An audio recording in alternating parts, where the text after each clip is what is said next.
البرازيل 2014 حلم يداعب مخيلة كل الجزائريين. وقبل موقعة الخيول البوركينابية أنصار محاربي الصحراء لهم كلمة حول المقابلة. تتوقعين من مقابلة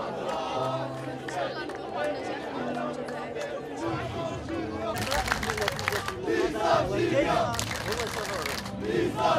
هي قضية تفاؤل، جد متفائل، لأنه بالتشكيلة اللي سمعت بها يعملها حاليا زيت من المفروض 2-0 3-0. أنا متفائلة إن شاء الله 3-0.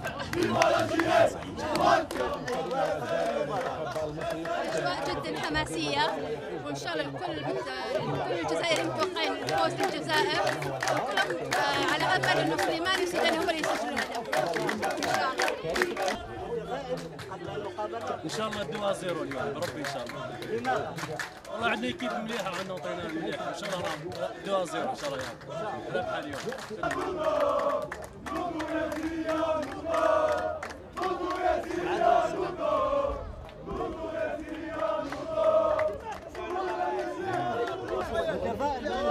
ان شاء الله متفائلين ان شاء الله نربحوا 2-0 ان شاء الله. يلا عنك. متفائل قبل المقابلة؟ ياسر متفائل وان شاء الله نربحوا ان شاء الله. ان شاء الله ان شاء الله 3-0 ان شاء الله. ان شاء الله ان شاء الله متفائلين تأهل المرة الرابعة للمونديال ان شاء الله. 1 2 3 Viva la Chile! 1 2 3 Viva la Chile!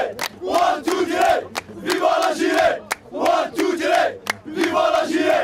المقابله نوعا ما صعبه بالنظر لانه حجم الضغط على اللاعبين، لكن ان شاء الله متفائلين خير بما ان المنتخب الجزائري يتمتع بارمده من اللاعبين المحترفين بالدوري الاوروبي، وان شاء الله يكون خير وراح نمثل العرب ان شاء الله في كاس العالم الجاي في البرازيل ان شاء الله. أمر التأشيرة ما زال حائرا بين الخيول البوركينابية والخضر. دعونا نستطلع أمر الجماهير.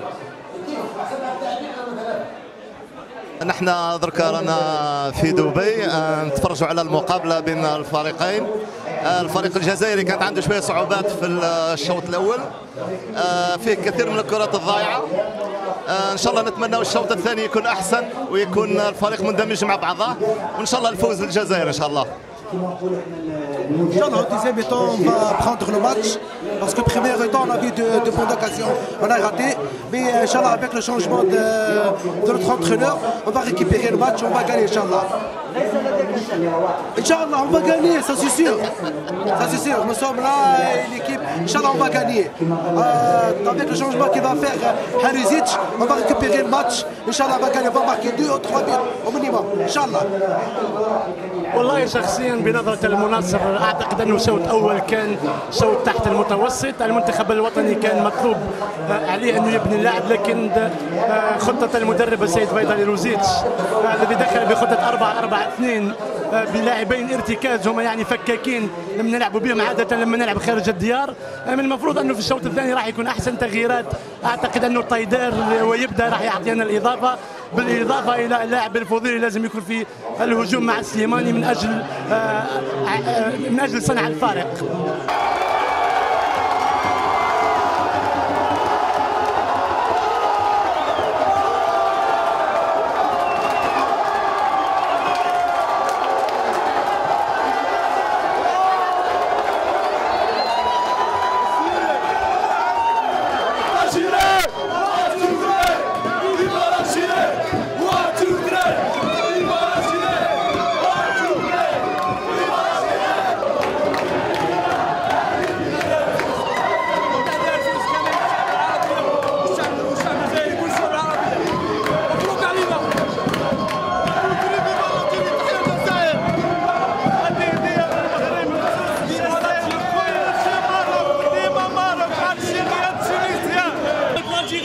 Qu'il est là-bas en Algérie, vive l'Algérie, vive l'Algérie, et merci à tous, et tous les Algériens qui sont à l'étranger, merci bien, et merci bien.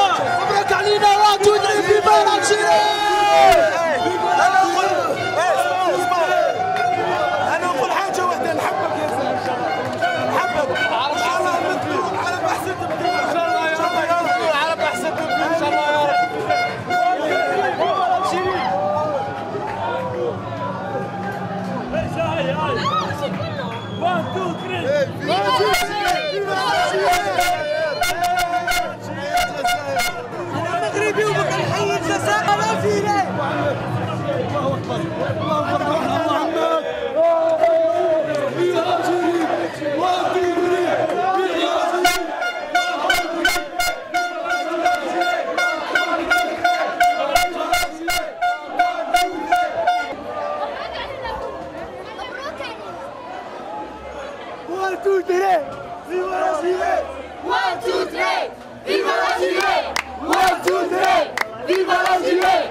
مبروك للفريق الجزائري، قدم مباراة رائعة جدا، ونتمنى للفريق الجزائري الممثل الوحيد للعرب بمسار طويل في كأس العالم. فوز بشق الأنفس، ولكن النتيجة هي ما تهم في مثل هذه المباريات ليضمن رفقاته في غول الظهور الثاني على التوالي للجزائر في المونديال، وللمرة الرابعة لبرنامج اليوم على الحرة محمود علاق. الكرة ما تبانش فيها، شوف المنافس غالق عليك.